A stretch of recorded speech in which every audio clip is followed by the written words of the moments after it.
Ever wondered how a computer takes a totally jumbled list and just whips it into perfect order?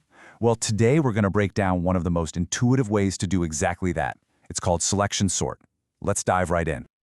You know, when you get right down to it, sorting is something we deal with all the time. It doesn't matter if it's a list of numbers or names or whatever. We're always trying to bring some kind of structure to messy information. The goal is always the same, right? We want to go from total chaos to a nice, clean, logical order. So let me ask you something. Imagine I just hand you this jumbled mess of numbers. Forget about code, forget about computers for a second, just you and the list. How would you start organizing it? What's your gut instinct? What's the very first thing you do? Chances are you do something pretty natural, right? You'd probably scan the whole list, find the smallest number, and kind of pull it over to the side. It's the exact same logic we use when we're lining up books on a shelf by height or sorting a hand of playing cards.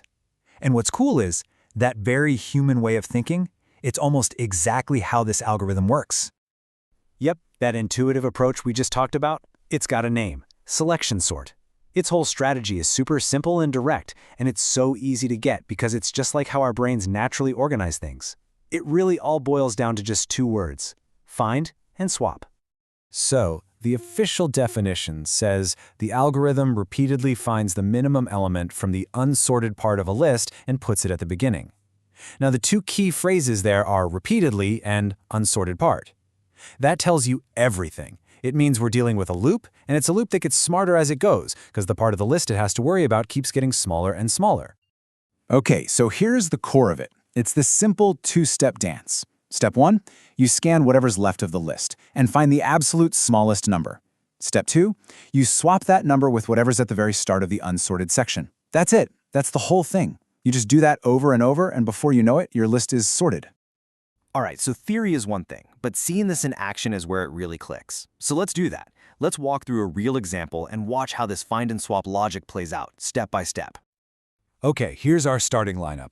A totally messy, unsorted array. 64, 25, 12, 22, and 11. Our job is to get this thing sorted from smallest to largest. At this point, the whole thing is considered unsorted. All right, pass 1. We scan the entire list. What's the smallest number we see? Easy, it's 11. So what do? We swap it with a number in the very first slot, which is 64. And boom, just like that, 11 is now locked into its final correct position. The sorted part of our list is born, and it's just the number 11. Okay, on to pass 2. We can totally ignore that 11 now. It's done. We're only looking at the rest, 25, 12, 22, and 64. Out of those, the smallest is 12. So we swap it with the first number of this section, which is 25. And look at that, our sorted section is growing. It's now 11 and 12. You're probably seeing the pattern here, right? For pass 3, our little window of focus shrinks again. We're just looking at 25, 22, and 64. The smallest is 22, so we swap it with the 25, and you can see it right there. That sorted section is just growing and growing from the left side. All right, pass 4, we're almost there.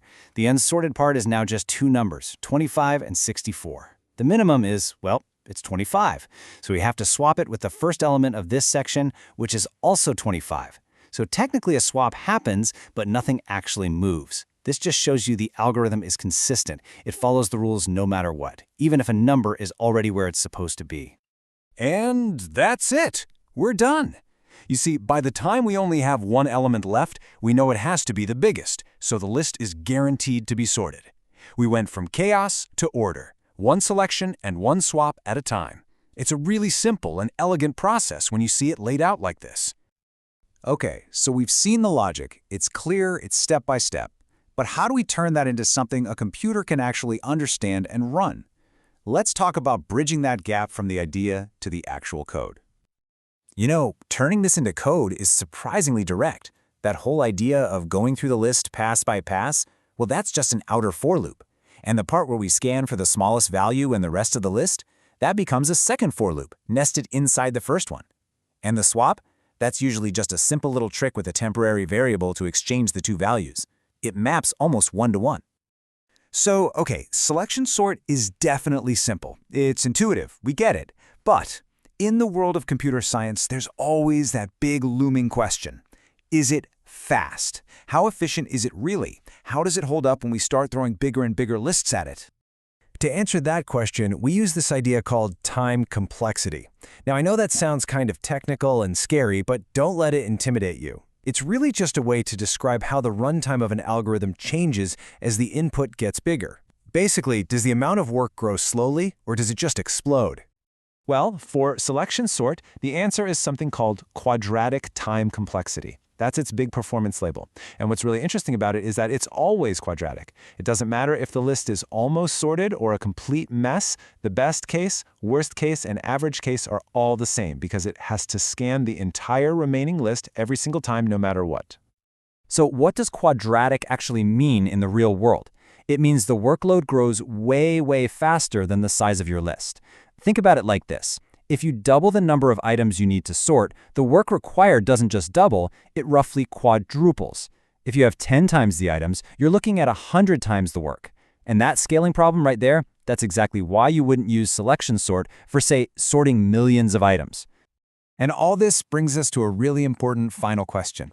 If it's not the fastest algorithm out there, then why do we even bother learning it? Why is it so important? Well, the answer is all about clarity. Selection sort is one of the clearest, most straightforward ways to understand how a sorting algorithm works from the ground up. It's a fundamental building block. It teaches us about the trade-offs between simplicity and performance, which is a huge concept in all of computer science. It's not just about sorting a list. It teaches us how to think about solving problems, giving us a solid foundation for understanding all the faster, more complex algorithms later on.